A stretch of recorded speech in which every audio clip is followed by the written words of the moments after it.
Welcome to this online lesson on ophthalmology from Joy Santo International Eye Center, the JSIEC. I am Dr. Huang from the Department of Retinal and Vitreous Disease. Today, I'm going to share with you something about dry eyes, which may be closely related to everybody's daily life. Before class, I would like to share you a case. A programmer came to our eye clinic with dryness, foreign body sensation, itch, and fatigue. He has been working for 2 nights without a break and looks quite tired. Initial ocular examination was performed.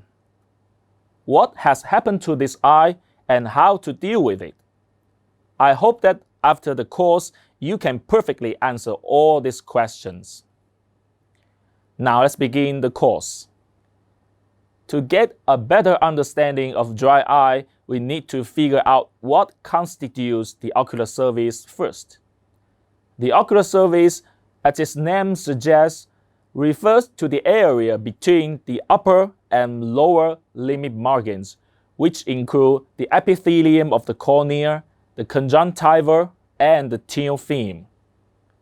The tinal film is a thick fluid film which covers the exposed ocular surface and is essential for well-being and normal function of the eye and visual system.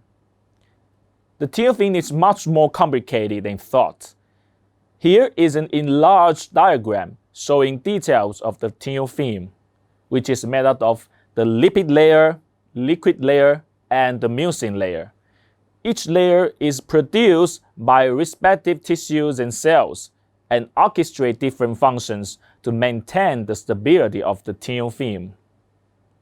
In addition, the tinal film is remade after we blink each time. A blinking milks out amiable lipid and helps tears and lipid spread and clearance.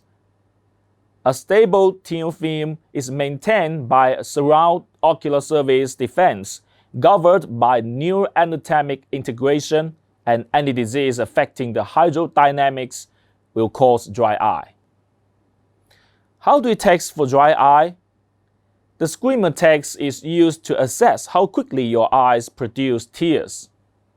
The test, with or without anesthesia, is capable of measuring a basic or reflex tear secretion. The test is performed briefly by insert the bending end of the paper into the lateral side of the lower conjunctival fornix and lasts for 5 minutes. In healthy eyes, each strip of paper should contain more than 10 millimeters of moisture. And less than 10 millimeters of moisture indicates the possibility of dry eye syndrome. Another way for evaluation of tear stability is the tear breakup time, BUT test, which is believed to be the most popular test for diagnosis of dry eye. After fluorescein sodium staining, BUT is assessed by recording the time, and subject could keep eyes open without blinking when looking at the fixed point, the wall. A BUT of 10 seconds is considered normal. The Ocular Surface Disease Index, OSDI, is a 12-item scale for the assessment of symptoms related to dry eye and their effect on vision. You can search the internet for the OSDI and do the assessment by yourself.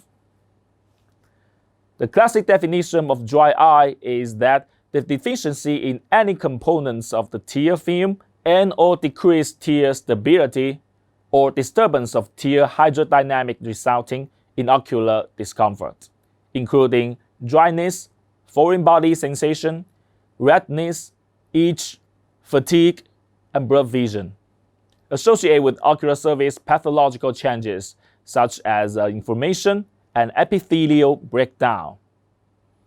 A consensus report on new perspective on dry eye definition and diagnosis was made up by the Asia Dry Eye Society in 2017.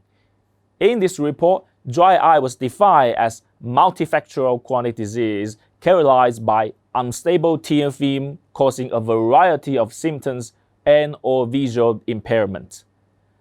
The diagnosis of dry eye can be simplified by using two criteria. If you have ocular discomfort mentioned previously and your BUT is less than 5 seconds, then your diagnosis is dry eye. Dry eye syndrome can be classified into several types based on the deficiency of specific components in the tear film.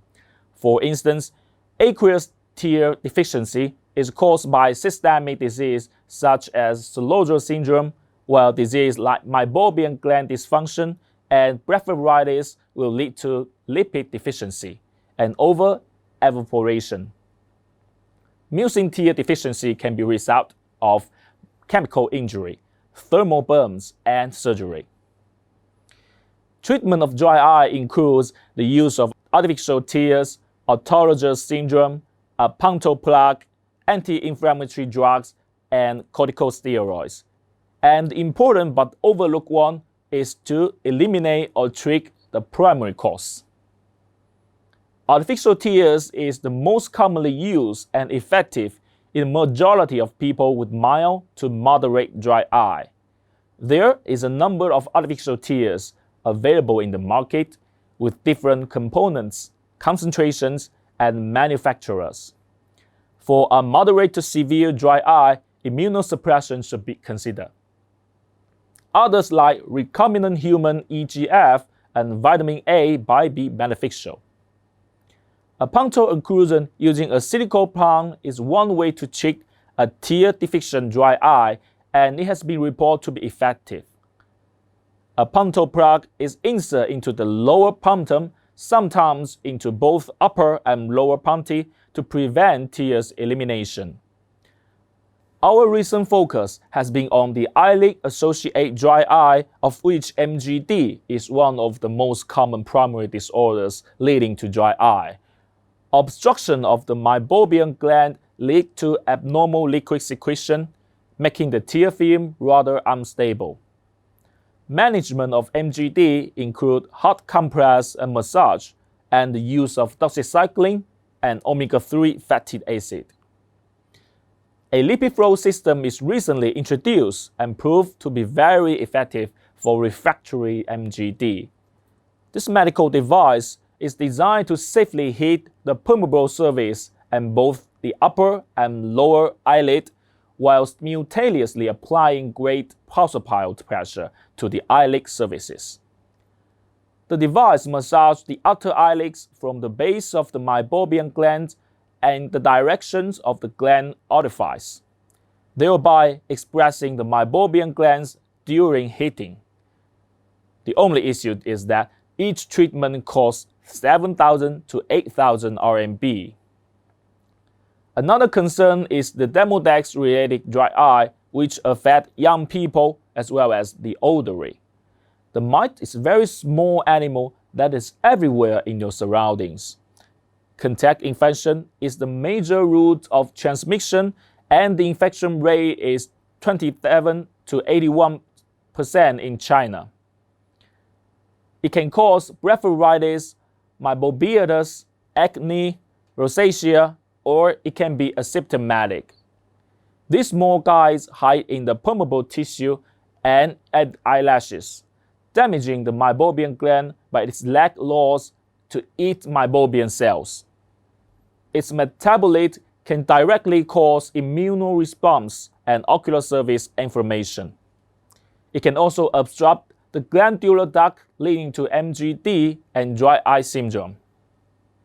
If a person with dry eye presents with recurrent or refractory blepharitis and meibomitis, we need to rule out Demodex infection.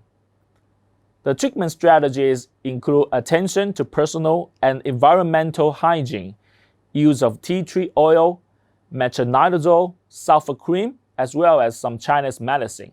Corticosteroids may help to reduce the inflammation. The last take-home message is to get rid of bad habits, keep exercising, and adopt a good healthy lifestyle. This will benefit not only dry eye, but all other illnesses. Here are the references. I want to express my gratitude to Dr. Fiada Law from Medical College of Shantou University and Professor Lin Yiliang from Zhongshan Ophthalmic Center for supporting this work. Thank you very much for your listening and warmly welcome to our new building of Shantou International Eye Center in the future.